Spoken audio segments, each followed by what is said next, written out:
Petrol diesel के दाम लगातार बढ़ रहे हैं और आम जनता आप लोगों से उम्मीद कर रही है, यानी कि सरकार से उम्मीद कर रही है। किस तरीके से देखा जाए? देखिए, क्योंकि ये कोई अपने देश के अंदर तो पेट्रोल डीजल होता नहीं है। आखिर ये सारी चीज़ें अधिकांश इसमें से इंपोर्ट होता है और इंपोर्ट होने के बाद उसके ऊपर कुछ ड्यूटीज़ भी होती हैं सेंट्रल गवर्नमेंट की। उन सब ड्यूटीज़ को मिला करके और मार्केट के हवाले ये सारी चीज़ें हैं। डेली अप डाउन होता है, कभी महंगा भी होता है, कभी सस्ता भी होता है। चूँकि आज से 4 साल 5 साल में ये 70-80 रुपये से लेकर के और कभी डाउन भी गया था और अब ये 80-90 रुपये के आसपास पहुंच गया है।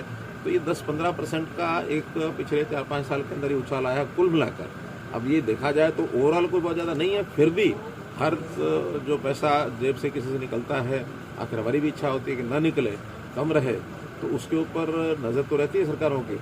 फिर भी सरकार का जो रेवेन्यू होता है, वो रेवेन्यू अगर किसी भी चीज़ में लिया जाता है वो जनता के हित में ही आता है काम।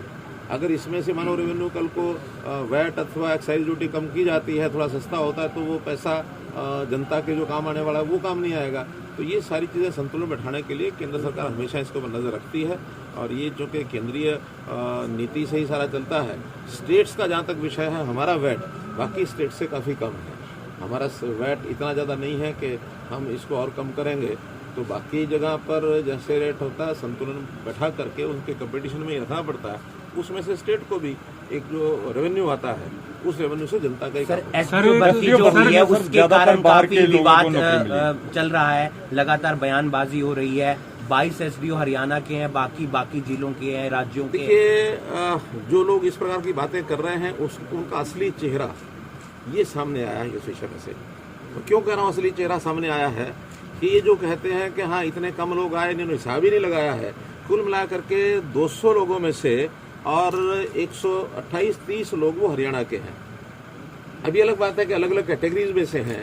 रिजर्व कैटेगरी को तो ये अपना मानते ही नहीं है, यानी जितनी भी रिजर्व कैटेगरी है वो 100% हरियाणा से है और 100% हरियाणा से है। आखिर इसका मतलब ये अनुसूचित जाति को अपना नहीं मानते, ये बैकवर्ड के लोगों को अपना नहीं मानते। इनकी असली चेहरा ये सामने आ गया है, जो केवल एक बात को लेकर के उसको बार बार उछालते हैं। एक बात, दूसरा, ये ऑल इंडिया टेस्ट में से लोग लिए जाते हैं। ये ऑल इंडिया टेस्ट में से लिए जाते हैं तो ऑल इंडिया टेस्ट की एक मेरिट लिस्ट बनती है, उसमें एक योग्य व्यक्तियों को आगे लाएं। उसमें हमने कहीं नहीं कहा कि हरियाणा के लोग कम आने चाहिए, बाकी ज्यादा नहीं चाहिए।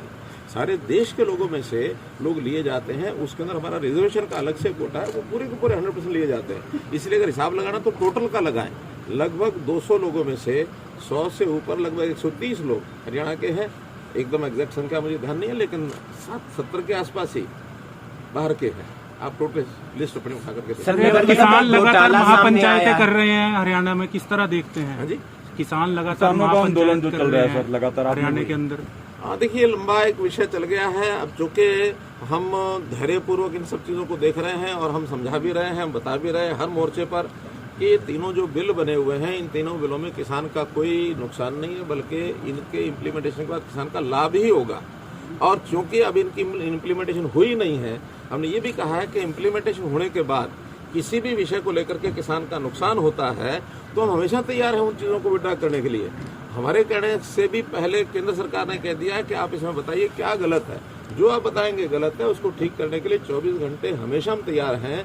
लेकिन एक पॉलिटिकल एंगल को लेकर के, एक पॉलिटिकल सपोर्ट को लेकर के, जिस प्रकार से एक यानी भारतीय जनता पार्टी और इसके साथ जुड़े सब लोग एक तरफ और बाकी सब लोग एक तरफ, ऐसे लोग जिनको तीनों कानूनों को पढ़ा नहीं है, जिनको पता नहीं क्या लिखा हुआ है, वो भी विरोध के अंदर शामिल होते हैं। तो इसका मतलब ये कि किसान का विषय नहीं है ये विषय। किसान नेता भी जो पॉलिटिकल एंगल से जुड़े हुए हैं वो इसको देखते हैं, इस प्रकार से देखते हैं। आखिर नहीं तो अन्यथा क्या कारण है? लोकतंत्र है, लोकतंत्र में हर किसी को अपनी बात कहने का अधिकार होता है।